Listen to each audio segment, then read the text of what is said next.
अस्सलाम वालेकुम नाजरीन, मैं हूं आपका मेज़बान शहजाद अहमद और आज हमारे साथ मौजूद हैं शहर लाहौर की मारूफ सियासी और समाजी शख्सियत चेयरमैन काइट फ्लाइंग एसोसिएशन जनाब ख्वाजा नदीम वाइन साहब। इनसे हम बात करते हैं। अस्सलाम वालेकुम ख्वाजा साहब। जी वालेकुम अस्सलाम जी। ख्वाजा साहब, बसंत का मौसम एक दफ़ा फिर शुरू हो रहा है तो कहा जा रहा है लोगों में चहमगोइयाँ पाई जा रही हैं। क्या इन साल बसंत मनाई जाएगी? जी बहुत अहम और बहुत बहुत बड़ा इशू है। और जैसा कि आपको पता है कि ये काइट फ्लाइंग जो थी ना, ये लाहौर की एक सकाफ़त थी, बहुत मजबूत सकाफ़त का एक मजबूत हिस्सा थी। लेकिन बदकिस्मती से कुछ नुकसानात हुए और उस नुकसानात को जो डोर फिरने के हुए और वो सारे वाक़यात बाइक के ऊपर हुए। तो काफ़ी अरसों से, तकरीबन कुछ सालों से बसंत जो है वो इस फेस्टिवल के ऊपर बैन और पाबंदी लगी हुई है, जबकि 15 दिन के लिए सुप्रीम कोर्ट की तरफ से परमिशन भी है। लेकिन इसके बावजूद जो है वो आज तक लाहौर में बसंत फेस्टिवल नहीं हो सका। ये बड़ी बदकिस्मती है लाहौरिया की। जी, तो कैसे देख रहे हैं? ये लाहौर का इवेंट था, पाकिस्तान का इवेंट था, इंटरनेशनल इवेंट था, तो इस तरह के इवेंट्स ना होना आप क्या समझते हैं? क्या कानून साजी होनी चाहिए या डोर और ये जो दूसरे हिफाजती इकदाम हैं उनके साथ इस इवेंट की इजाज़त होनी चाहिए? कैसे देख रहे हैं आप?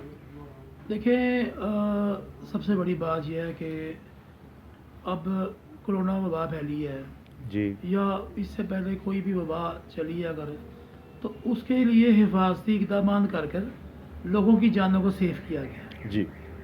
तो ये तो ऐसा इवेंट था जो लाहौरियों की पहचान बन गया, जी। फिर पाकिस्तान की पहचान बन गया। हम्म। यहाँ तक कि पूरी दुनिया से लोग मुझे फ़ोन कॉल्स करते थे कि बसंत की डेट कब है, ताकि हमने पाकिस्तान आना है।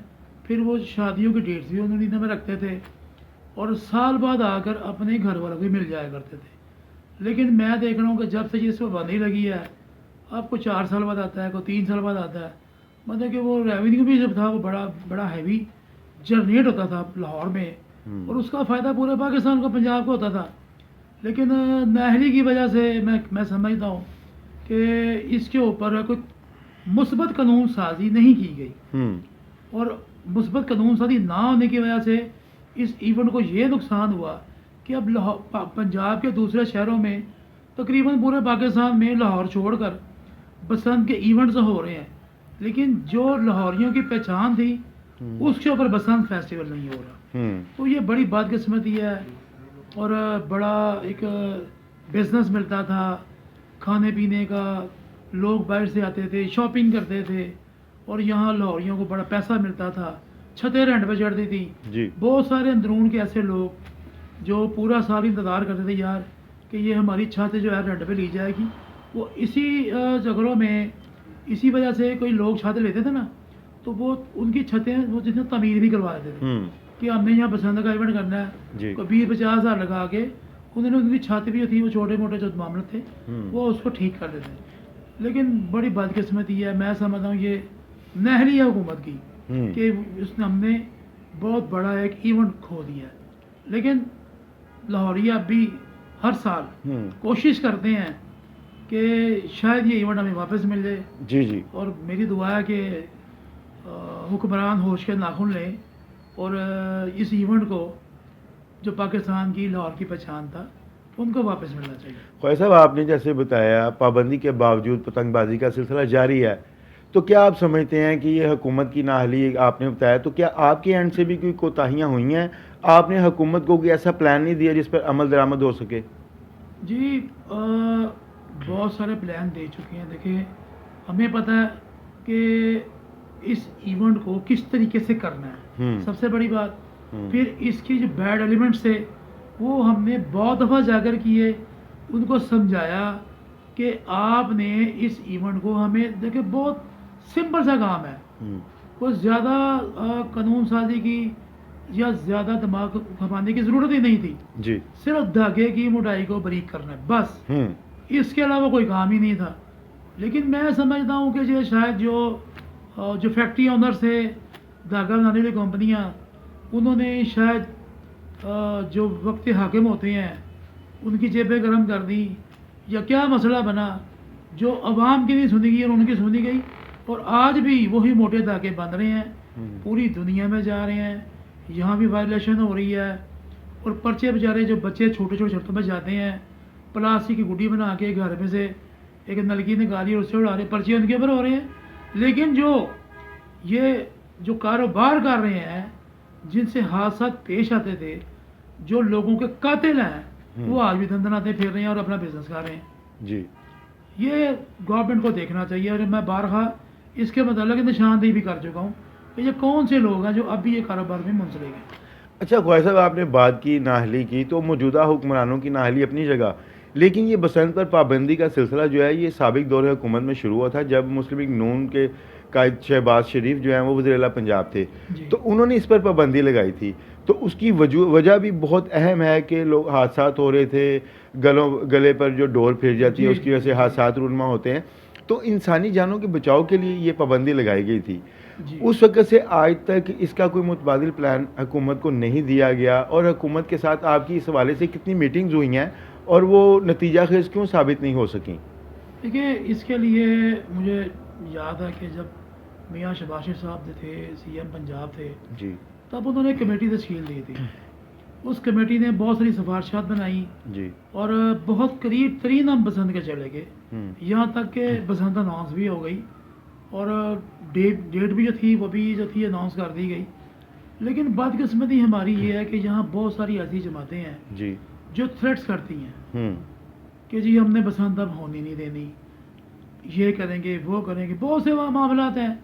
और उसके ऊपर आके गवर्नमेंट जो है ना वो उस वक्त थोड़ा घबरा गई कि भाई ये अगर इवेंट करेंगे तो खुदा ना खासा कोई हादसा पेश ना आ जाए। और मैं कहता हूँ कि देखें, हादसा तो अल्लाह का शुक्र है, पाकिस्तान पुरअमन है, और पुरअमन लोग, वैसे भी यहाँ के लोग पुरअमन हैं, जी। और पाकिस्तानी हम जितने भी हैं माशाल्लाह पुरअमन लोग हैं। ये पीसफुल मुल्क है, और हमेशा यहाँ से पूरी दुनिया में एक वाज़िया पैगाम गया है कि हम आवाम दोस्त हैं। और बसंत भी इस हवाले से एक इंतहाई पॉजिटिव रोल प्ले करता रहा है, उसकी वजह से पाकिस्तान का सॉफ्ट इमेज पूरी दुनिया में नुमाया होता रहा है। जी। मुझे आज भी याद है कि जब भी ये बसंत हुआ करती थी, पूरी दुनिया से लोग आते थे, और आकर यहाँ पर वो जब बहुत सारी, एक दफ़ा वो एक शोर मच गया जी कि जी पाकिस्तान में जंग लगी हुई है जी। जबकि यहाँ कुछ नहीं था।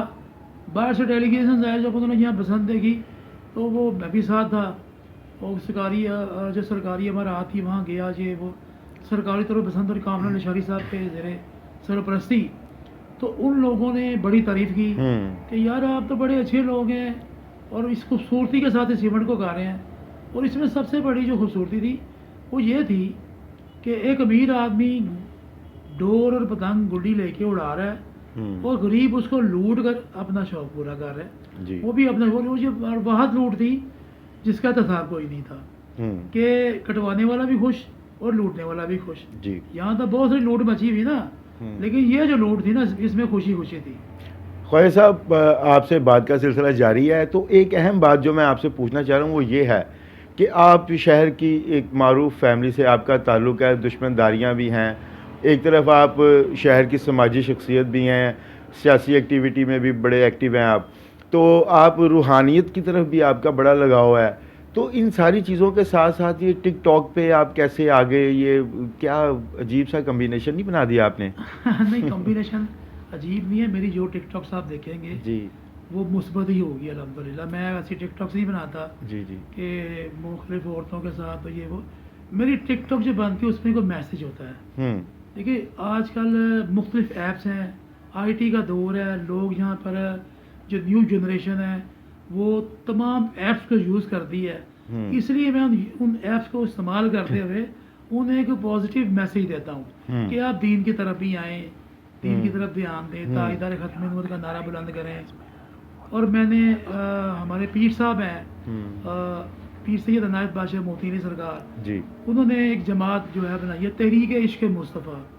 तो वो उस तहरीक को लेके चले, नबी पाक सल्लल्लाहु अलैहि वसल्लम के इश्क में एक तहरीक लेके चले हैं। इसका कोई सियासी तल्लुक़ वास्ता नहीं है, ये प्योरली जो है ना, ये जमात दीन की है और सिर्फ दीन का काम करती है। और इंशाल्लाह मुझे उम्मीद है कि बहुत सारे हज़ारों लाखों लोग इसमें शामिल हो रहे हैं और हो जाएंगे इंशाल्लाह। पूरी Right. दुनिया में ये तहरीक चलेगी इंशाल्लाह, हम्म। तहरीक इश्क़ मुस्तफ़ा। तो क्या रिस्पांस मिला आपको टिकटॉक पे आके, सोशल मीडिया से क्या रिस्पांस मिला आपको? देखिए रिस्पॉन्स की बात यह है कि लोग पहले भी हमें जानते थे। जी जी। मोहब्बत और प्यार इंसान को मिलती है हम्म। जब आप मोहब्बत और प्यार बांटते हैं तो। हम्म। टैके के साथ मोहब्बत प्यार नहीं मिलता। अगर कोई डर के आपकी इज्जत कर रहा है वो इज्जत नहीं होती। इज्जत हमेशा दिल से की जाती है। और जो अल्लाह ताला के मखलूक को और नबी पाक से उम्मत से प्यार करेगा तो अल्लाह और अल्लाह के नबी उनकी इज्जत करवाते हैं, दिल से करवाते हैं जी। और मैं खुश नसीब हूँ कि लोग मेरी दिल से इज्जत करते हैं, मोहब्बत करते हैं, प्यार करते हैं। और ये जितने भी जो फेसबुक हो गया और जितने भी ऐप्स हैं जो आप कह रहे हैं, इनसे मुझे फ़ायदा सिर्फ ये है कि मैं अल्लाह ताला के आगे सुर्ख रहूँ कि मैं लोगों को पॉजिटिव तरफ लेकर आ रहा हूँ। नतीजा खैर साबित होगी पीडीएम की तहरीक? देखें सियासत में कभी बंद गली नहीं होती जी। हर्डर्स आते हैं आगे और मुश्किलात आती हैं हम्म। और जिनकी हिम्मत जो है वो भरपूर तरीके से वो सरशार होते हैं हिम्मत से, वो रास्ता निकाल लेते हैं। पाकिस्तान मुस्लिम लीग नून से मेरा दल लगा रहेगा और इंशाल्लाह तब तक ज़िंदगी रहेगा। मैं जमातें चेंज करने वाला मैं से नहीं, क्योंकि मैंने इक़्तिदार को नहीं, मेरा तल्लक कायदीन के साथ है। मैं इक़्तिदार वाला नहीं हूँ। इक़्तिदार वाले जो हैं वो अपनी जमात चेंज करते हैं। तो मेरी तो दुआ है कि अल्लाह ताला बहुत जल्द पाकिस्तान मुस्लिम लीग नून को लेकर आए। आप देख रहे हैं कि जो मौजूदा हुकूमत है उससे लोग कितने खुश हैं, इस तब्दीली से कितने खुश हैं। महंगाई कहाँ चली गई है, ना चीनी मिलती, ना आटा मिलता है, ना गंदम मिल रही है। मतलब कि बहुत सारे मामला ऐसे हैं जो डायरेक्टली जो है वो निचले तबके को डिस्टर्ब कर रहे हैं। तो उसके लिए कुछ नहीं हो रहा।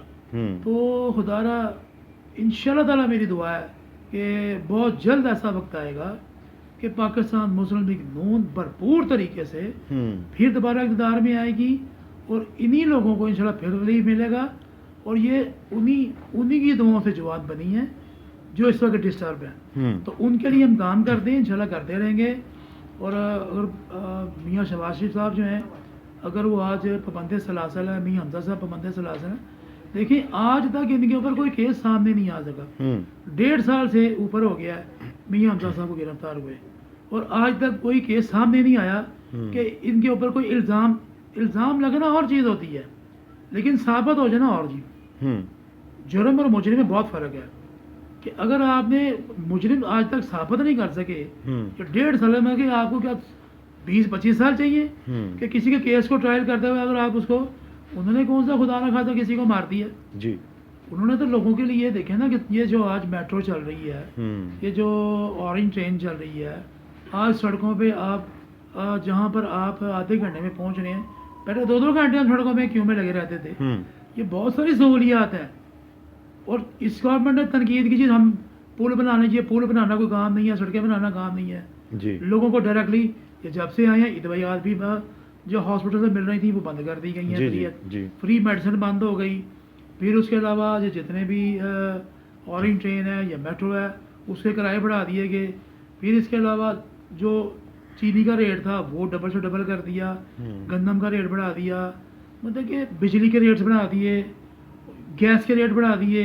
मतलब कि ये सिर्फ और सिर्फ मैं समझता हूँ कि कंटेनर पे खड़े होके जो नारा लगाया था ना इमरान खान साहब ने कि मैं गुर्बत ख़त्म कर दूंगा, तो बेसिकली वो नारा था मैं गरीब ख़त्म कर दूंगा। तो मेरा ख्याल है वो इसमें कामयाब नज़र आ रहे हैं। जी जी। तो क्या मियाँ नवाज शरीफ वापस आएंगे? देखिए मियाँ नवाज शरीफ ने वापस आना ही आना है कि 3 दफ़ा जो बंदा प्राइम मिनिस्टर रह चुका है, ठीक है, अब सारा ख़ानदान तो उनका अंदर है जी, पाबंद सलासल है, उन्होंने वापस नहीं तो कहाँ जाना है। अगर उन्होंने लंदन ही रहना होता तो जब अपनी बीमार बीवी को वहाँ बिस्तर मर्ग पर छोड़ के आगे थे जी जी, पाकिस्तान में आकर गिरफ्तारी भी दे दी और इन्होंने ही इसी हुकूमत ने सारे टेस्ट किए कि जी आपकी जान को खतरा है। बेसिकली इनकी हुकूमत को खतरा था, उनकी जान को खतरा नहीं था, इस हुकूमत को खतरा था। इन्होंने अपनी जान उनसे छोड़ के भी ये कहीं मियाँ नवाज शरीफ को कुछ हो ना जाए तो इन्होंने बाहर भेज दिया। और बाहर भेजने के बाद कह रहे हैं जी कि ये बीमार नहीं था भाई, वो डॉक्टर हमारे तो नहीं, सरकारी हॉस्पिटल, प्राइवेट तो नहीं थे, सरकारी हॉस्पिटल में इलाज हुआ है, सरकारी रिजल्ट आपके पास है। फिर उसके अलावा आला अदलिया की इजाज़त के साथ वो बाहर गए हैं, तो आला अदलिया इसको देख रही है, भाई अदलिया की तरफ देखिए, कोई बात नहीं, जब वो बुलाना चाहें बुला लेंगे।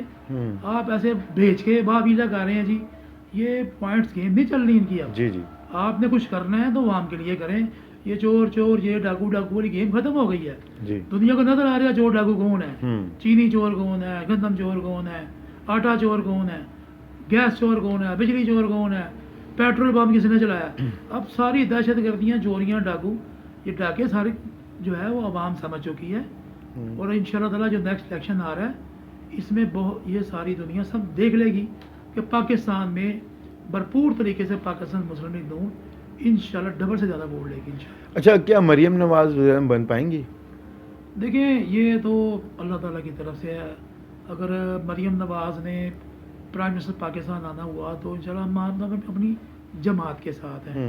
जमात जिसको भी प्राइम मिनिस्टर बनाएगी, अगर हमने खकाना बासी साहब को भी तो लिया ना, तो जमात बनाएगी, जमात जो फैसला करेगी हम अपनी जमात के फैसले के साथ हैं।